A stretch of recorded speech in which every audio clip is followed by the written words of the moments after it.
My son-in-law went on a business trip and asked me to look after his 10-year-old son. I made him breakfast, but he didn't even touch it, just sat there staring at it. I asked, "Why aren't you eating?" He replied, "Am I allowed to eat today?" And immediately burst into tears. These words changed everything. Before we continue, please subscribe to the channel and write in the comments what time it is where you are now. The phone rang at 8 in the morning. My coffee mug stopped halfway to my lips. Nobody called me at 8 a.m. on a Tuesday. Nobody called me much at all anymore, if I'm being honest. "Wyatt, it's Clyde. Look, I need a favor. Big one." I set the mug down. "Sure, what's—" "Emergency trip to Seattle, client crisis. Can you take Zach? Just a week, maybe less." My chest went warm. I barely saw my grandson these days. "Of course. You know I love having him. I'm already on my way. Be there in 30. Click. I stared at the phone. Clyde had hung up before I could ask about school, clothes, allergies, any of the 1,000 things a grandfather should know. The coffee had gone lukewarm in my hand. 30 minutes later, tires squealed in my driveway. I made it to the front porch just as Clyde's Mercedes door flew open. Zach climbed out, clutching a backpack that looked bigger than he was. "Hey, Clyde, come in for coffee. We can—" "Can't. Flight's at noon. Zach, be good for Grandpa." He was already backing toward the car. "Wait, does he need any special—" "He's fine. Gotta go." The car door slammed. He drove off like his car was on fire. Didn't even wait to see if I was wearing pants. For the record, I was. Zach stood on my porch, small and silent. I bent down, gave him a hug. His shoulders felt like bird bones under my hands. "Well, buddy, looks like you're stuck with me for a while." I grabbed his backpack. "You hungry?" "I was thinking pancakes." He nodded. Didn't speak. That was okay. Some kids took time to warm up. In the kitchen, I pulled out my mixing bowl, the good one with the chip in the rim that Isadora used to tease me about. My daughter, Zach's mom. Gone 3 years now, and some mornings I still set out an extra coffee mug by mistake. "Your mom loved these pancakes." I cracked eggs into the bowl. "Used to eat 6 at a time. Can you believe that?" Zach sat at the table. Said nothing. "I added extra chocolate chips. Your favorite, right?" He barely nodded. The batter sizzled when it hit the pan. I still had it. The first pancake landed perfectly when I flipped it. Too bad my audience of one looked like he'd rather be anywhere else. Maybe he was tired. Maybe he missed his dad already. Maybe I was just a boring old man who talked too much about dead people and breakfast foods. I piled pancakes onto a plate, added butter, drowned them in syrup the way kids like it. Set it in front of Zach with a fork and a glass of orange juice. He stared at the plate. Didn't move. "Buddy, why aren't you eating? They getting cold on you?" Silence. "Zach?" He looked up at me. His eyes were Isadora's eyes, that same dark brown that used to see right through my excuses when she was a teenager. But these eyes had something else in them, something that made my spatula feel heavy in my hand. "Grandpa," his voice came out barely above a whisper, am I allowed to eat today?" My reading glasses slipped down my nose. The spatula clattered onto the stovetop. "What? Of course you can." Zach burst into tears. Not the normal tears of a kid who scraped his knee or lost at checkers. These were the tears of someone who'd been holding something inside for too long. His thin frame shook. His hands gripped the edge of the table so hard his knuckles went white. I stood frozen in my kitchen, batter still dripping from the spatula onto the floor. The stack of chocolate chip pancakes sat between us, steam rising into the morning light. 32 years. I'd spent 32 years as a CPS social worker. 32 years of walking into kitchens just like this one, asking questions just like that one, watching children cry just like this. All those case files, all those interviews, all those other people's children. But this time, the child crying at my breakfast table had my daughter's eyes. I wiped the batter off my hand with a dish towel, took a breath, sat down across from Zach. "Hey," I kept my voice soft. "Of course you can eat. You can eat anything you want here, okay?" He looked at the pancakes like they might disappear, like someone might snatch them away. "Go ahead, buddy. I made them for you." His hand trembled, reaching for the fork. Then he ate. Not the way a normal kid eats pancakes on a Tuesday morning. He devoured them. Syrup ran down his chin. He barely chewed. The kid demolished those pancakes like he was training for competitive eating. If this wasn't so horrible, I'd be impressed. I poured more juice. My hand shook slightly. I gripped the pitcher tighter. These are good, buddy. You want more? He nodded, mouth full, already reaching for another from the stack. When's the last time you had pancakes? Long time. I flipped another batch on the pan, kept my tone light. Yeah? What do you usually have for breakfast? A pause. Sometimes cereal. If what? Zach looked down at his plate. If I did my homework right, and my room's clean, and I didn't talk back. My knuckles went white on the spatula handle. And if those things aren't perfect? A whisper. Then I wait till lunch at school. I slid 3 more pancakes onto his plate, watched him attack them, started counting in my head. 6 pancakes. 7. When's the last time this kid ate a full meal? Does Dad check your homework every night? Every night. If I get something wrong, he says I didn't try hard enough. And then, no dinner, to teach me to focus better. I took a sip of coffee. It had gone ice cold. How often does that happen? Zach counted on his sticky fingers. Maybe 3 times a week? The mug nearly shattered in my grip. I set it down carefully. Professionally. The way I'd done 1,000 times before in 1,000 other kitchens. When Zach lifted his arm to wipe his mouth, his shirt sleeve rode up. Bruises. Finger-shaped.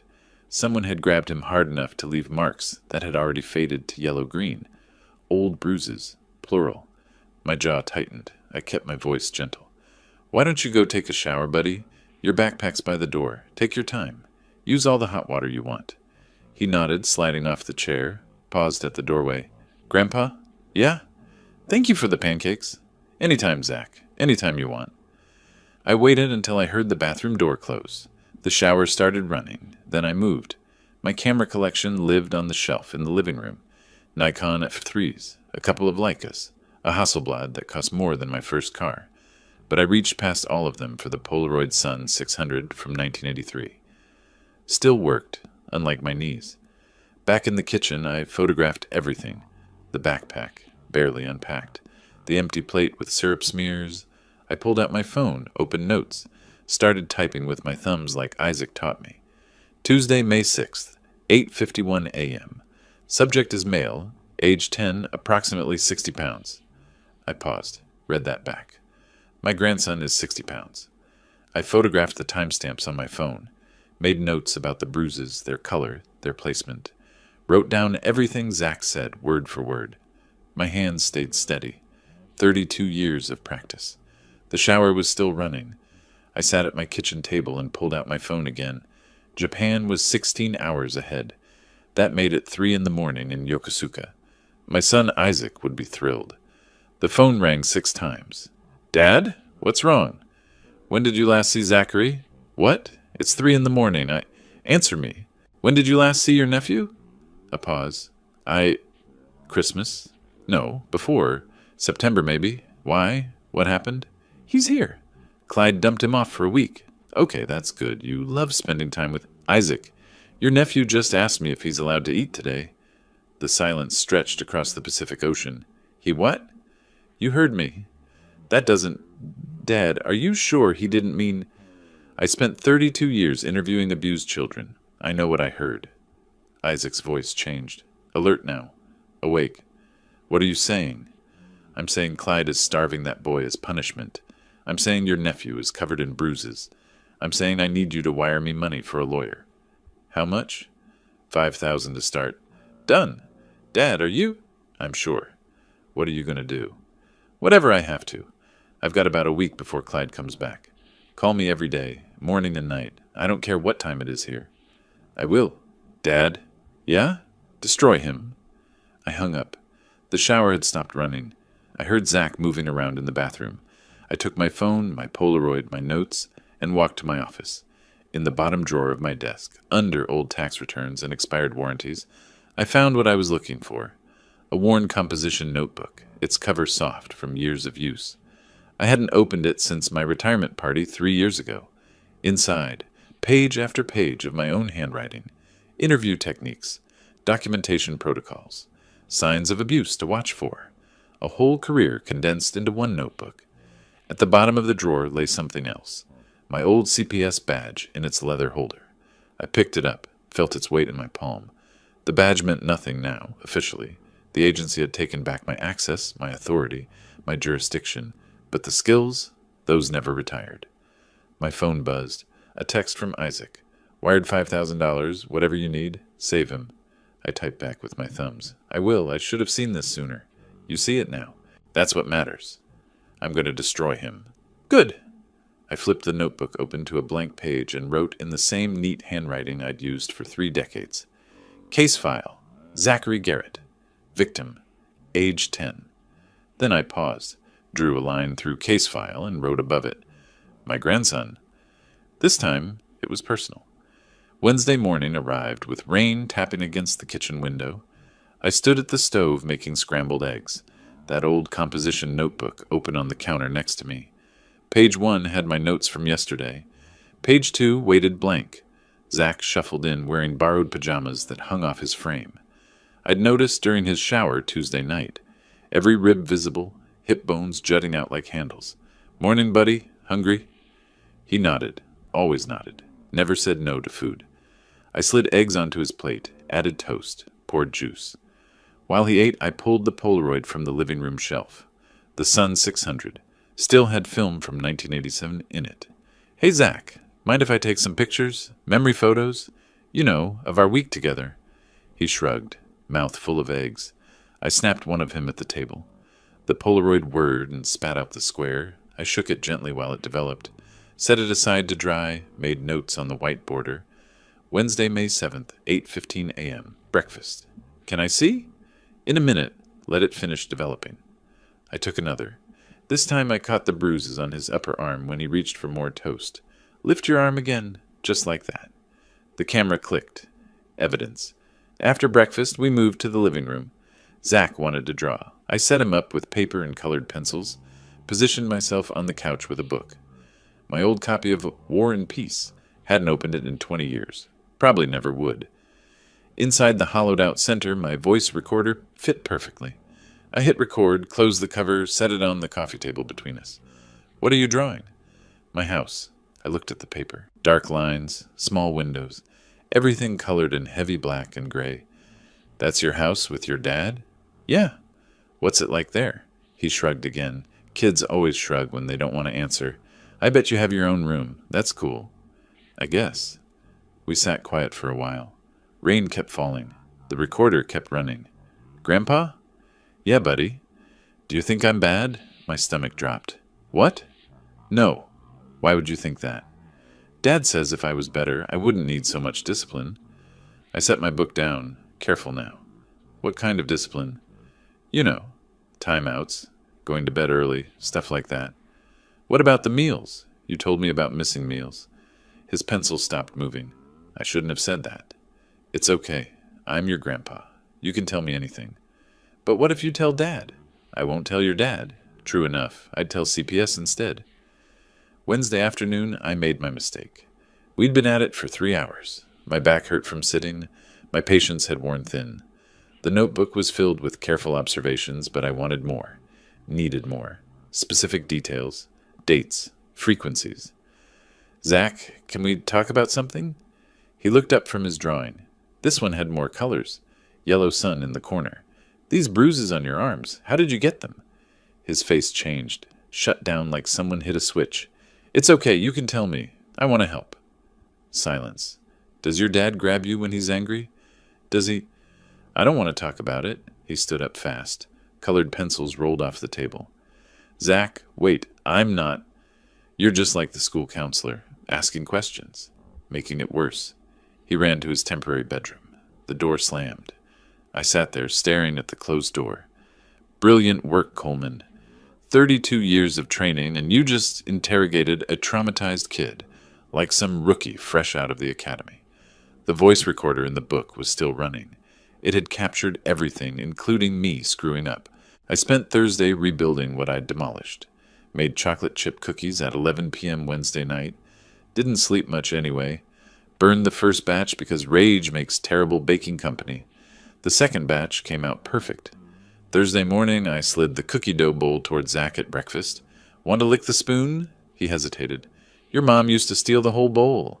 I'd turn around and she'd be eating raw dough with her hands. Small smile. Progress. Really? Really drove me crazy, but man, she loved cookies. I miss her. Me too, buddy. Every single day. We baked together. I didn't ask questions, just stood next to him while he dropped dough onto the baking sheet. Let him eat 3 cookies straight from the oven. Didn't mention bruises or meals or Clyde. Friday, I called Yolanda Pierce. She'd been my supervisor back when I still carried a badge. Yolanda, it's Wyatt Coleman. Wyatt, haven't heard from you since your retirement party. I need advice. Unofficial. Pause. How unofficial? The victim is my grandson. Oh no. Wyatt, I'm so sorry. Tell me. I explained everything. The pancakes, the question, the bruises, the documentation I'd been building. You're documenting everything? Like it's 1995 and I'm still carrying a badge. Good. But Wyatt, listen carefully. Family cases are different. The system bends over backwards to keep kids with blood relatives. Even bad ones. I know. You'll need ironclad evidence, and even then, I have evidence. Enough to overcome the fact that you're the other parent's father-in-law? That you might be seen as biased? I didn't answer. That's what I thought. Be careful. And Wyatt, don't interrogate the boy. You know better. I do now. By Saturday, Zach had started talking again. We sat in the backyard while he drew.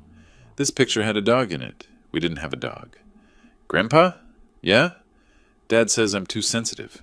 That Mom made me weak. My jaw clenched. Voice stayed gentle. What do you think? I think I just miss having dinner. Tell me about that. He talked while drawing. If I cry, that's being weak. Weak means no dinner. If I leave my shoes in the wrong place, that's being sloppy. Sloppy means no breakfast. How often does that happen? A lot. He has rules for everything. Sunday evening, I spread everything across my desk. 14 Polaroids of bruises, arranged in chronological order. I'd also captured 3 perfect shots of my own thumb. Professional photographer, I was not. The voice recorder sat next to them, its tiny red light blinking. My food journal lay open to the last page. Day 5. Asked for 4th helping of dinner. Ate until he looked sick. Still scared there won't be more. The documentation stack was 3 inches thick. In the drawer, the CPS intake form waited, half filled out. Clyde would be back in 2 days. 48 hours to decide. File now or wait. My phone buzzed.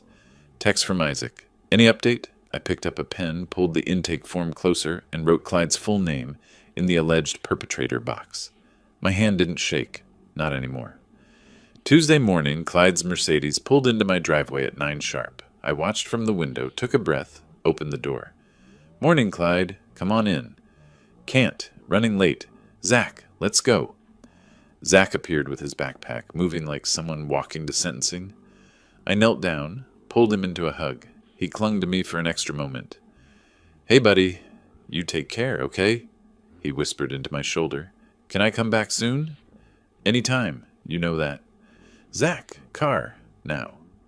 Clyde stood by the driver's door, keys already in hand. Clyde, wait a second. I wanted to mention... What? Zach seemed really thin this week. Maybe worth a doctor's visit. Just to... He's fine. He's built like Isadora was. Delicate. My hand gripped the doorframe. Isadora wasn't... We gotta go. Thanks for watching him.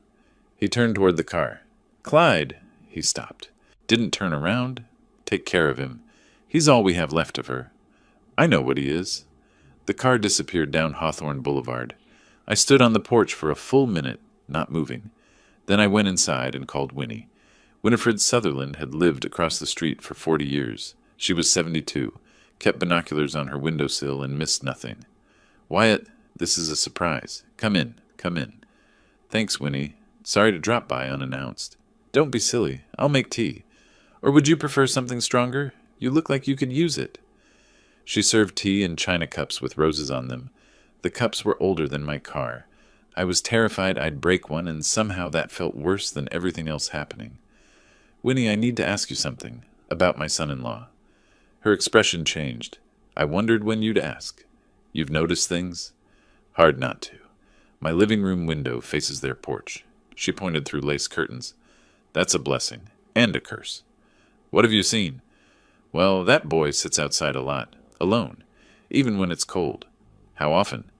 A few times a week, maybe. And I hear yelling. The walls are thin in these old houses. Can you make out words? Not usually, but it's angry yelling, you know? The kind that makes me turn up my TV. She hesitated, took a sip of tea. Anything else? About 3 weeks ago, maybe a month. It was late. Maybe 10 at night. I was closing my curtains and I saw that little boy on the porch, just sitting there on the steps, in his pajamas, crying. Was Clyde there? Door was closed. Locked, I think. The boy tried the handle a few times. She set down her cup. I almost went over. But then the door opened and the boy went inside quick. Why didn't you call anyone? And say what? I saw a boy crying on his own porch. CPS would laugh at me. They won't laugh at me.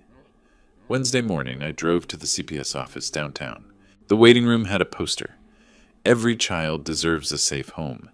Below it, someone had carved, "Call my ex-wife," into the wooden armrest. Government buildings really do attract optimists. Wyatt, you came. Yolanda stood in her office doorway. I told you I would. I hoped you'd cool off. Think about it more. I did think about it. For 5 days straight, I placed the folder on her desk. This is everything. She opened it, flipped through Polaroids slowly. Her professional mask slipped. Anger showed through. These bruises, finger-shaped, upper arms, classic restraint pattern. You trained me to recognize those. I know. She listened to the voice recordings. Her face darkened with each one. Systemic food deprivation as punishment, multiple times per week, for months, possibly years. That's my assessment. And the boy disclosed this to you? Voluntarily, after I established trust. Wyatt, you know what filing this means?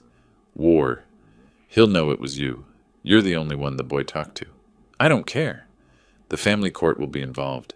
This could take months. He'll lawyer up. He'll fight. So will I. She picked up the official form. I have to ask, is there any chance you're biased because he's your son-in-law? Any personal conflict? He's starving my grandson. That's not bias. That's fact. Long pause. She clicked her pen twice. All right, I'm opening a case. We'll conduct a home visit within 48 hours. Unannounced. Thank you. Don't thank me yet. This is just the beginning.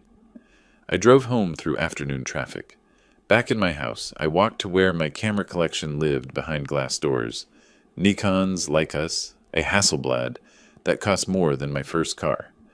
I reached past all of them for the FM2 from the 90s. The film canister fought me like it personally remembered the 90s and wanted no part of coming back. I didn't blame it. But my hands remembered. Load the film, advance twice, check the counter. Muscle memory from cases that still woke me up some nights. I set the Nikon on my desk, next to the Polaroid Sun 600. 2 cameras, 4 decades apart. The Polaroid had captured the truth this week.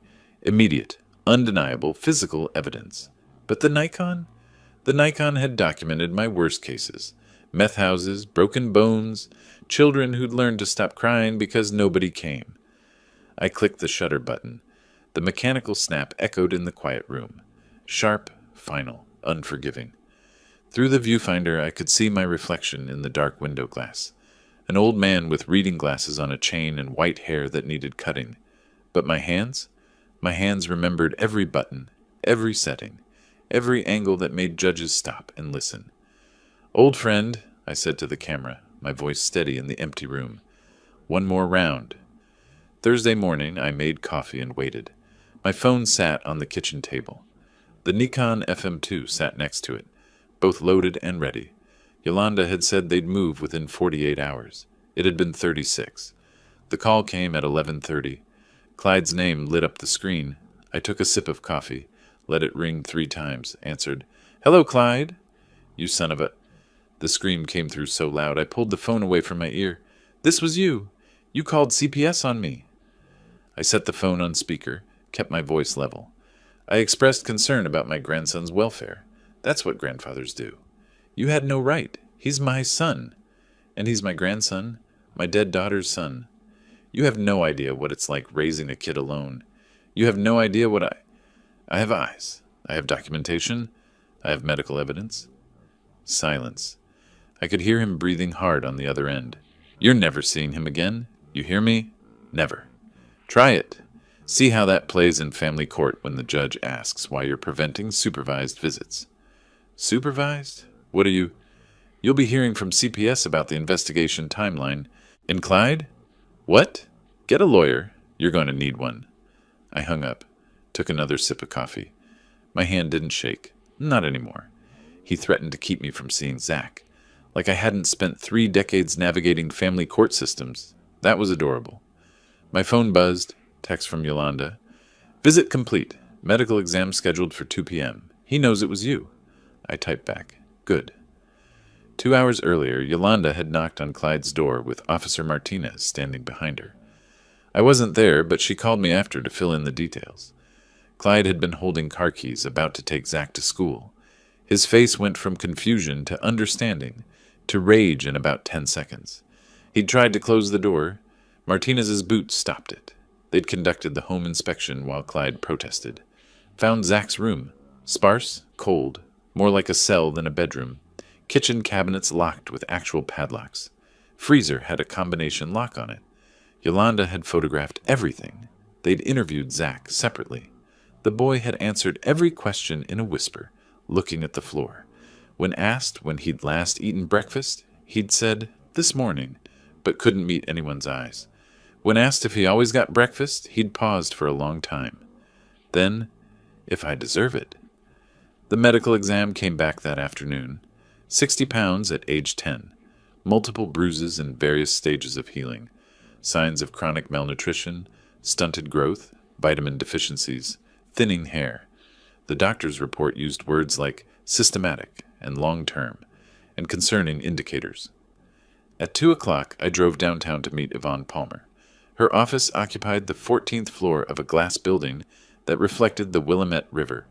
She spread my documentation across the conference table, made a low whistle. "Mr. Coleman, this is remarkably thorough." I wanted to be prepared. Prepared? Most clients bring me a napkin with bullet points. You brought me a prosecutable case. Is it enough? Enough? She tapped the Polaroids. The photographs alone show clear signs of physical restraint abuse. The voice recordings establish pattern of behavior. The food diary proves systematic neglect. So you'll take the case. I'll take it. But I have to ask. Former social worker? I almost smiled. Former is a strong word. The badge retired. I didn't. She said her retainer was $3,000. I'd already wired $5 to Isaac's account last week. Turns out revenge is cheaper than I thought. Who knew? Good. Because Clyde Garrett is going to fight dirty. They always do when they're losing. I spent 32 years watching people fight dirty. He's not special. By 6 o'clock, Clyde had called 4 lawyers. I knew because Winnie knew. She'd heard through Betty, who'd heard through someone at the courthouse. The quotes ranged from $5,000 to $10,000 for retainers. Family law wasn't cheap. He'd settled on Thomas Brennan.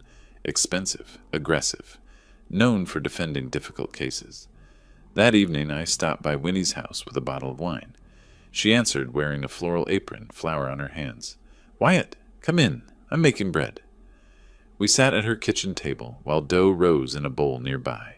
Through her living room window, I could see straight across to Clyde's house. Perfect vantage point. "Winnie, I need to ask a favor." "Anything, dear." "I need you to accidentally mention the CPS visit. To people. At the coffee shop." She leaned back, eyes bright. "Accidentally?" "Very accidentally." "Well," she brushed flour off her hands, "I do tend to talk when I'm worried, and I'm so worried about that poor boy across the street. Simply have to discuss it with everyone who'll listen." Winnie told everyone at the coffee shop by 2 p.m. Friday. By 4 p.m., the whole neighborhood knew.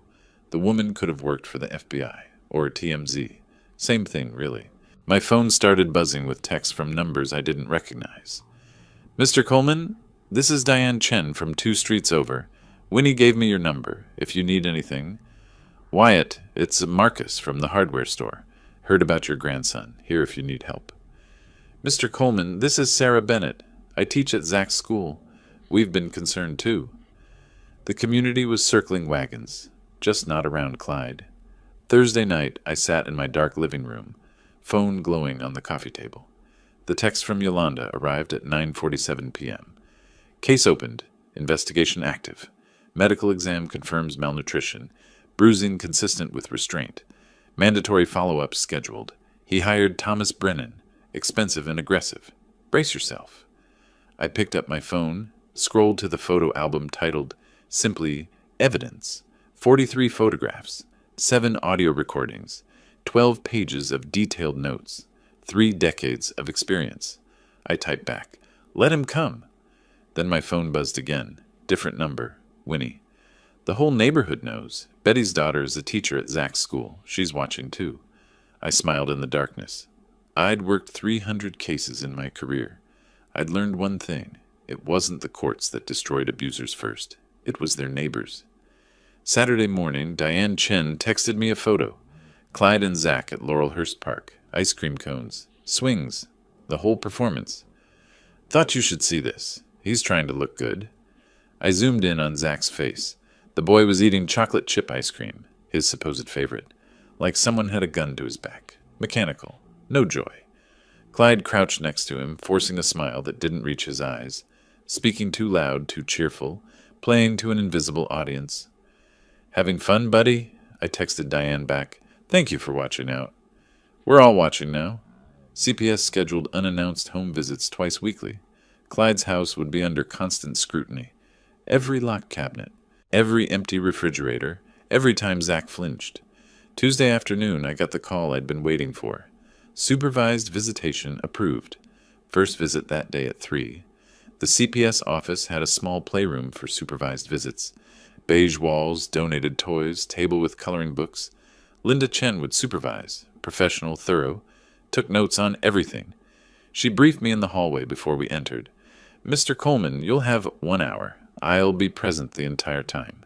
Please keep interactions appropriate." I understand. The child may be reserved at first. That's normal in these situations. I've supervised a few of these myself. Former CPS. She looked up from her clipboard. "You worked for the agency?" 32 years. Then you know the rules better than I do. Linda, the CPS worker, made notes on her clipboard for the full hour. Either she was documenting thoroughly or writing a novel. Based on her expression, probably both. She opened the door to the playroom. Zach sat at a table with Clyde, coloring mechanically. The picture was all dark colors, heavy lines. "Zach, your grandfather is here for visitation." His head snapped up. The pencil dropped. "Grandpa!" He ran across the room, crashed into me, locked his arms around my waist, his face buried in my shirt, shoulders shaking. "Hey, buddy, I missed you too." From the corner, Clyde's voice came out tight. "Zach, don't be dramatic." Linda made a note on her clipboard. Zach wouldn't let go. I knelt down, looked at his face. He'd lost more weight. His eyes had circles under them. "You okay?" He nodded, didn't speak, but his grip on my arm stayed tight. We spent the hour playing with blocks, drawing pictures, talking about nothing important. Zach stayed glued to my side. Every few minutes, he'd glance at Clyde in the corner, then back to me. "Grandpa, when can I come stay with you again?" "Soon, buddy. We're working on it. Can I stay forever?" My throat tightened. "Would you like that?" He nodded so hard his whole body moved. Clyde stood up fast. His chair scraped the floor. "That's enough. He's confusing the boy." Linda didn't look up from her notes. "Mr. Garrett, please sit down. You're not permitted to interrupt visitation." Clyde sat. His jaw worked like he was chewing glass, knuckles white on the chair arms, maintaining neutral expression for Linda, but his eyes were cold fury. The contrast was visible to everyone in that room. Zach laughing with me, then going stiff and silent when Clyde spoke. A child comfortable with his grandfather, terrified of his father. Linda saw it. She wrote it all down. After the visit, I sat in my car in the parking lot. Hands on the steering wheel. Engine off. Didn't move for 5 minutes. Triumph felt heavier than I'd expected. That evening, Isaac called from Japan. "Dad, how'd it go?" He ran to me. Wouldn't let go. "That's good, right? Shows the courts." "Isaac, I saw pictures today. Old ones. Clyde with baby Zach." Pause. "And?" "He was a good father once, before Isadora died." "Dad, don't do this." "Do what?" "Feel sorry for him. He starved your grandson." "I know. You taught me something when I was a kid. Remember? Good intentions don't erase bad actions." Long silence. Rain started tapping against my window. "You're right. I know I'm right. Finish this." Wednesday morning, I pulled old photo albums from the hall closet. Dust fell from the covers when I opened them. There it was. Zach's first birthday. Clyde holding him, both laughing. Isadora in the background, glowing. One hand on her pregnant belly with their second child. The child who never made it past 20 weeks. I traced the photo with my finger. Clyde looked so young, so happy, so different from the hollow man at that park with ice cream. You were happy once. Both of you were. I turned the page. More photos. Clyde teaching baby Zach to walk. Family Christmas. Beach vacation. What happened to you? What broke? I knew what broke. Isadora's car accident. The sudden funeral. Single father with a traumatized 5-year-old. Grief that turned inward, turned bitter, turned controlling. Doesn't matter. Doesn't excuse it. I closed the album. Shoved it back on the shelf. Walked to my laptop instead. Clicked on the video file from that first Tuesday morning. Zach's voice, small and scared. Can I eat today? That's what matters. Wednesday afternoon, the envelope arrived via certified mail. I signed for it, recognizing the return address, Multnomah County Family Court. Inside, the hearing notice. In the matter of Zachary M. Garrett, minor child, custody hearing, August 18, 2025. Honorary Judge Iris Caldwell presiding. 2 months away. I photographed it, texted Isaac. It's official. August 18th. His response came in seconds. Finish line in sight. Then another text. Unknown number. Mr. Coleman, this is Clyde's lawyer, Thomas Brennan. We should talk before this goes to court. My client is willing to negotiate shared custody. Call me. I stared at the message for a full minute. They were blinking first. I deleted it. Texted Yvonne Palmer instead. They're blinking first. Her response made me smile. Good. Let them panic. I walked to my camera collection. The Nikon FM2 sat ready. Film loaded. August was 2 months away. I wasn't done documenting. 3 weeks passed. The case built itself piece by piece. More supervised visits. More CPS reports. More neighbors whispering. I felt victory coming. Could taste it. Friday evening, late June, I sat at my dining table reviewing documentation. Yellow highlighter in hand, marking key passages. My coffee had gone cold an hour ago. The doorbell rang at 7:30. I wasn't expecting anyone. Peered through the window before opening. A woman stood on my porch. Business suit, tailored and expensive. Briefcase in hand. Dark hair pulled back. She looked like she'd stepped out of a courtroom. I opened the door. Yes? Wyatt Coleman? I'm Cecilia Garrett, Clyde's sister. My hand tightened on the doorframe. I have nothing to say to you. That's unfortunate, because I have quite a bit to say to you. She stepped inside before I could respond. Brushed past me like I'd invited her in. Excuse me, you can't just... I'm a family law attorney, Mr. Coleman. I know exactly what I can and can't do. Sit down. She walked into my house like she owned it. Lawyers, they can't help themselves. It's like a disease where doorbell etiquette dies first. She set her briefcase on the coffee table with a decisive click. Opened it, slid a folder across to me. Recognize this? I opened it. The air left my lungs. Case number 2022 FA 8847. My old disciplinary file. The complaint that almost ended my career 3 years ago. Where did you get public records? 3 years ago. Disciplinary complaint filed against you while you were still with CPS. My hands started trembling. Set the folder down carefully. That was dismissed. I was cleared. Dismissed isn't the same as innocent, is it? She remained standing, looking down at me. Power move. The complaint alleged you exceeded your authority, manipulated evidence, pursued a case beyond the agency's recommendation. I was protecting a child. Or were you pursuing a personal vendetta? The family alleged bias. Sound familiar? I stood up fast. My chair scraped the floor. Get out of my house. I'm not finished. Sit down. I didn't sit. My coffee mug sat on the table, forgotten and cold. My brother is many things, Mr. Coleman, but he's still Zachary's father. And you? You're a grandfather with an axe to grind and a history of questionable judgment. I have documentation, medical evidence, witness testimony. And I have this. She tapped the folder. I have proof that you manipulate systems, that you can't separate personal feelings from professional objectivity. What are you saying? I'm saying I'm filing for custody myself, as a neutral third party. My breath caught. The room tilted slightly. You can't. I can. and I will prove that neither you nor my brother are fit guardians. Clyde is abusive. You are vengeful. Zachary deserves better than both of you. He doesn't even know you. Better a stranger who wants to help than a grandfather using him as a weapon. The words hit like a physical blow. I sat down hard. The court date is August 18th. I'll see you there.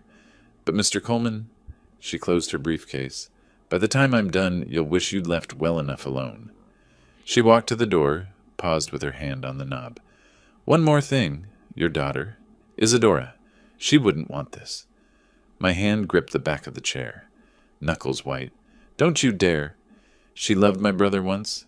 They built a family, and you're tearing apart what's left of it. He's starving her son, and you're using her son as ammunition. Which one of you is worse? She left. The door clicked shut. I stood motionless for 10 minutes. Papers scattered across the table. One hand over my mouth, finally moved to pour whiskey. The glass shook, spilled on the counter. Seeing my own file was surreal, like reading your obituary while you're still alive. Except this one might actually kill me. I paced for an hour before calling Isaac. Japan was 16 hours ahead. 3:30 in the afternoon there. Phone rang 6 times. Dad? It's 3 in the morning here. What? She's going to take him. Isaac, she's going to take him. What? Who? Slow down. Clyde's sister. She's a lawyer. She knows about the old complaint. She's filing for custody herself. Isaac suddenly sounded alert. Wait. What complaint? 3 years ago. A case went bad. The family filed a complaint. It was dismissed, but it's on record. She's going to argue I'm biased, that I'm using Zach to get revenge on Clyde. Are you? Silence, long and heavy. Dad, are you using him to get revenge? I'm protecting him. That's not what I asked. My voice broke. I don't know anymore. At 2:47 a.m., I sat in what used to be Isadora's bedroom. Beige walls now. Generic guest room. I held her high school graduation photo. Cap askew. Huge smile. Baby girl, I don't know what you'd want me to do. My phone buzzed. Isaac. Flight booked. Land PDX 8 p.m. Saturday. Dad, we need to talk about this. Another buzz. Yvonne. Researching Cecilia Garrett. She's won 14 custody cases in 5 years. Never lost one. Through the window, I could see Clyde's dark house across the street. Somewhere in there, Zach was sleeping. The disciplinary file sat on the dining table. Red dismissed stamp, visible even from here. Dismissed wasn't innocent. She was right about that. My phone lit up one more time. Unknown number. Think carefully, Mr. Coleman. You're playing with a child's life. CG. I stared at it until the screen went dark. Saturday morning, 9 o'clock sharp, I sat in Yvonne's conference room. Isaac had flown in overnight, looked exhausted but alert. Coffee in hand, taking notes. Yvonne spread documents across the table like battle plans. All right, let's be clear about what we're facing. Cecilia Garrett is going to argue that both of you are unfit. We need to prove you're not just better than Clyde. We need to prove you're the only good option. How do we do that? Isaac asked. We disqualify her preemptively. She lives in Seattle. She's single, no children. She's met Zachary maybe 3 times in his life. Is that enough? I asked. No. We also need to bury Clyde so deep he can't recover. More evidence, witnesses, financial records, everything. I thought we had enough. We did, until a third party entered. Now we need overwhelming proof. I spent Monday making phone calls, old CPS contacts, favors owed, 32 years of connections, all activated at once. Martin Thompson worked in records. We'd shared an office for 15 years. Martin, it's Wyatt Coleman. Wyatt, haven't heard from you since you retired. What's going on? I need a favor. Unofficial. Sigh. Those are always the best kind. What do you need? Financial records. My son-in-law. He's in a custody battle, and I need to know if there's financial stress that could explain. Wyatt, I can't just pull someone's financial records. You know a guy who can. Pause. This is about your grandson? The CPS case Yolanda mentioned? Yeah. Give me 48 hours. Wednesday morning, my phone buzzed. Text from Yolanda. Got Clyde's financial records. Holy hell. I called her immediately. That bad? $50,000 in medical debt. Collections. Behind on mortgage. His credit is destroyed. My stomach dropped. From Isadora's death? Every cent. Hospital bills. Ambulance. They tried to save her for 6 hours. It all added up. I sat down hard. He's been drowning. Doesn't excuse abuse, but explains the stress. Tuesday afternoon, I'd visited Dr. Marcus Webb, Clyde's therapist from 3 years ago. Small office in northeast Portland. Comfortable chairs. Box of tissues on every surface. Dr. Webb, I'm Wyatt Coleman. Thank you for seeing me. Mr. Coleman, I should say up front, I cannot discuss my former patients. I understand, but Clyde Garrett was your patient 3 years ago after my daughter died. His expression confirmed it without words. I'm not asking you to violate ethics. I'm asking, was there anything in his background that might explain why he'd abuse his son? Long pause. He chose his next words carefully. Hypothetically, if someone came to therapy after a spouse's death and showed signs of repeating patterns from their own childhood. Patterns? Discipline through deprivation. Isolation as punishment. Control through fear. My stomach turned over. His father did this to him. I didn't say that, but generational trauma is very real, Mr. Coleman, and very hard to break without help. I drove home in silence, gripped the steering wheel too tight, pulled into my driveway and just sat there for 20 minutes. Wednesday and Thursday I collected neighbor statements. Winnie organized it like a military coup. By Wednesday I had 5 statements, 3 offers to testify, and someone's casserole. Community organizing at its finest. Winnie's living room became headquarters. 3 neighbors gathered, Diane Chen, Robert Murphy, all with notebooks. I heard him yelling at that boy at least once a week. Robert's hands shook slightly. I saw Zachary sitting on the porch in February. It was 38 degrees. Diane's voice went hard.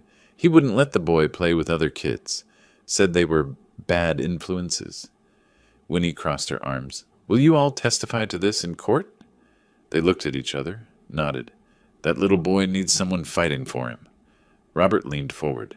We're in. Friday I met with Zach's teacher. Mrs. Brennan pulled his file across her desk. Attendance notes, behavior reports. He's lost weight since September, noticeably. He hoards snacks from lunch. Won't throw anything away. Did you report it?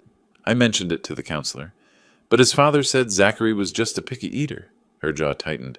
I should have pushed harder. What else have you noticed? He flinches.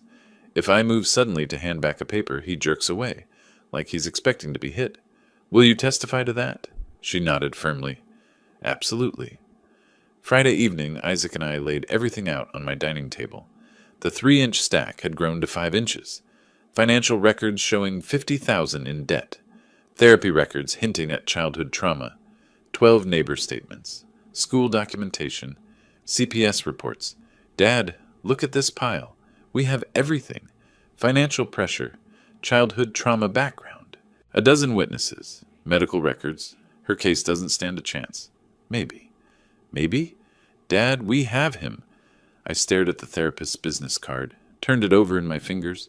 Isaac, did you hear what the therapist said? Clyde's father did this to him. So?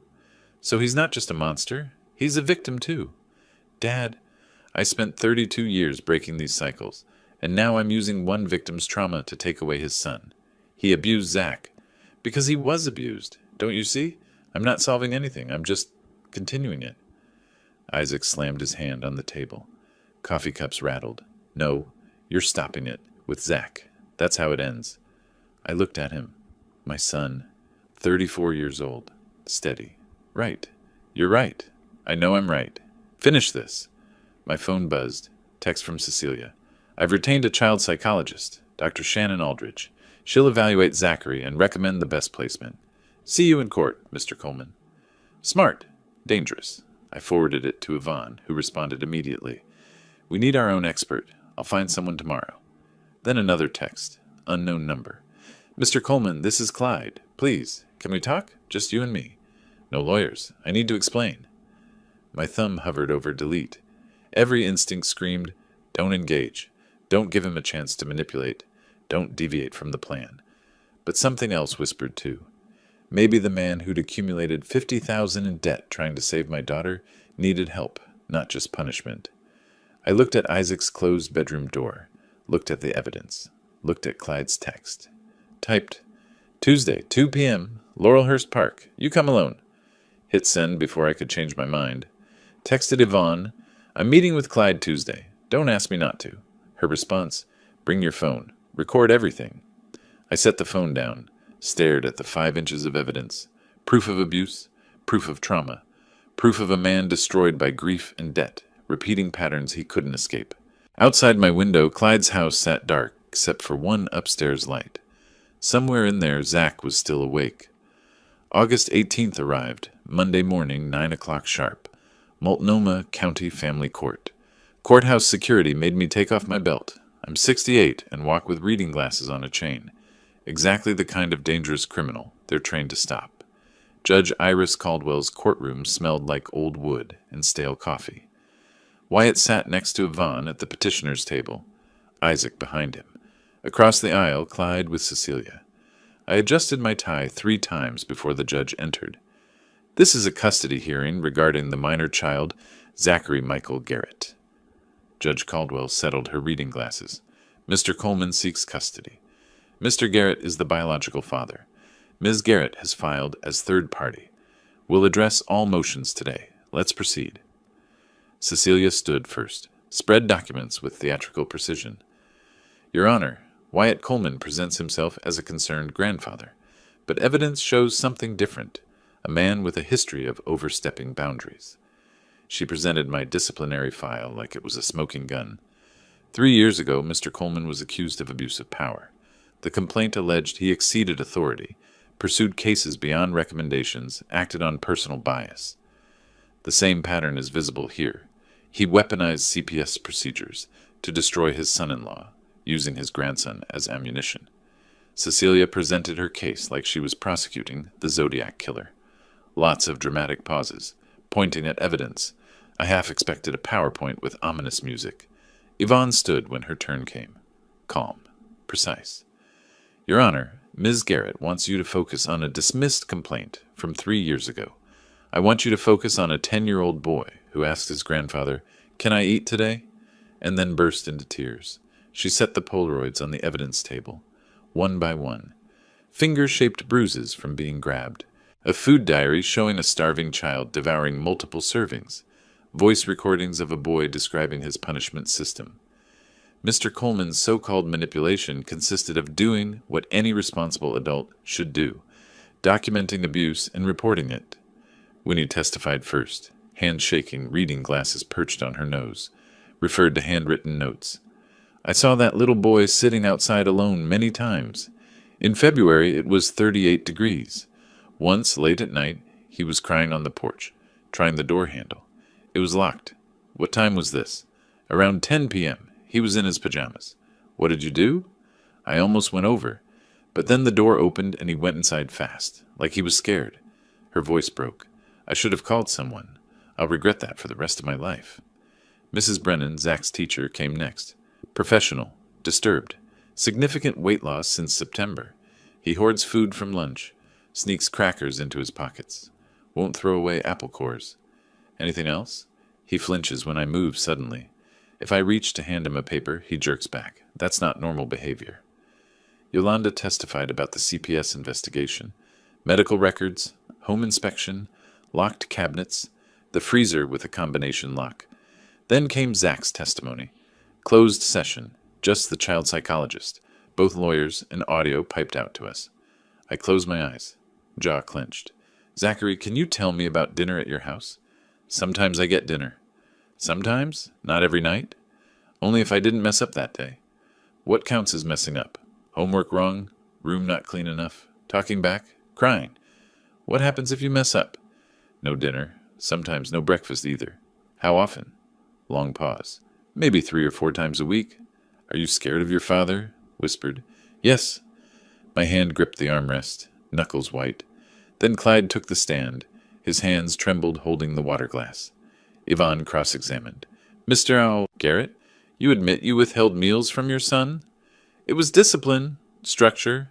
Kids need discipline. They also need food. He ate. He just had to earn it. Earn basic nutrition. My father raised me the same way. I turned out fine. Did you? You're in family court losing custody because you systematically starved your son. Clyde's face crumbled. That's not... Your father abused you with food deprivation, didn't he? He was teaching me discipline. And you're repeating the same abuse on Zachary? Clyde broke, voice rising, cracking. I swore I'd never be like him. I swore I'd be different. I loved my son. I was trying to make him strong. By starving him? He covered his face with both hands, shoulders heaving. I became him. I became my father. I didn't mean to. I didn't mean to. Judge Caldwell called recess. Outside the courtroom, I sat on a bench. Couldn't stand. Isaac supported my arm. Dad, you okay? I couldn't speak, just shook my head. We did it. You heard him break? The judge saw everything. Isaac, I just listened to my grandson describe being starved. I watched a man destroyed. I don't feel victorious. You feel human. That's different than wrong. Judge Caldwell announced she'd deliberate for 1 week. Walking out, I saw Clyde on the courthouse steps, head in hands, alone. Even Cecilia had walked past him without stopping. I walked past too. Didn't look back. That night, my landline rang. 8 times. 10. Finally, I picked up. Hello? Breathing on the other end. Then, Mr. Coleman, it's Clyde. I should have hung up. I'm not supposed to call. But I need you to know something. When Isadora died, something broke in me, and I took it out on the only person I had left. Long pause. I heard every word in court, every witness, and you were right. About all of it. I was killing him. My hand tightened on the phone. I'm not asking for forgiveness. I just needed you to know I'm not going to fight the ruling. Whatever Judge Caldwell decides, I deserve it. Zach deserves better. Clyde, take care of him, please. Take care of my son the way I couldn't. Click. Isaac came back with Thai food. Who called? I looked at my trembling hands. Wrong number. Because some conversations, even between enemies, stayed private. Monday, August 25th. Judge Caldwell's chambers. Both parties present. I've reviewed all evidence and testimony. This is clear systematic abuse and neglect. She didn't soften her words. Zachary showed malnutrition, lived in fear, was subjected to food deprivation as punishment. Mr. Garrett, your own trauma doesn't excuse inflicting the same on your child. I'm terminating your parental rights. Clyde's head dropped. He didn't fight. Mr. Coleman, I'm granting you full legal custody. My hands gripped the chair arms, relief and terror in equal measure. However, Mr. Garrett, if you complete 6 months of therapy, I'll consider supervised visitation. Not custody. Visitation. Ms. Garrett, your motion is denied. Insufficient relationship with the child. Cecilia's briefcase snapped shut. She walked out without looking at anyone. You did it, Dad, Isaac said outside. Yeah. I loosened my tie, sat on a bench. Couldn't speak for 5 minutes. You don't sound happy. I am. I'm just tired. It's over now. Isaac, it's not over. It's just starting. I'm 68, raising a traumatized 10-year-old. Zach moved in that weekend. 3 boxes of belongings. 3. A 10-year-old's entire life fit in my trunk with room for groceries. First night, screaming woke me at 2 a.m. I rushed into his room. Zach, buddy, it's okay. You're safe. I'm sorry. I didn't mean to. Please don't. Shh. You're at Grandpa's house. You live here now. He slowly realized where he was. Grandpa? I'm here. You're safe. He clung to me, crying. The nightmares came 3-4 times a week. Some nights I just slept on the floor in his room. My back complained every morning. Ibuprofen became breakfast. I discovered food hidden in his closet a week later. Granola bars, crackers, apple cores wrapped in napkins. My pension was $100 a month. Covered 2 people if those people ate ramen, and never turned on the heat. Good thing it was September in Portland. Only rained 6 days that week. Isaac sent money from Japan. His military contract kept him there until next spring. I did this alone. Mid-September, Yvonne called. Clyde's completed 6 weeks of therapy. He's requesting a supervised visit. I sat down. What does Zach think? He's scared, but he asked if his dad was okay. Long pause. 1 hour, park. I stay the entire time. I'll coordinate it. Saturday morning, Laurelhurst Park. I positioned myself between Zach and the parking lot. Clyde arrived looking like someone had hollowed him out. Thinner, older, barely recognizable. Hi, Zach. Zach pressed against me. Didn't respond. Clyde sat on a bench, kept distance. You don't have to talk to me. I just wanted to see you. Silence stretched for minutes. I'm in therapy. 3 times a week. I'm learning that what I did was wrong. That my father was wrong. That I hurt you. His voice broke. I don't expect you to forgive me. Maybe you never will, but I needed you to know. I'm sorry.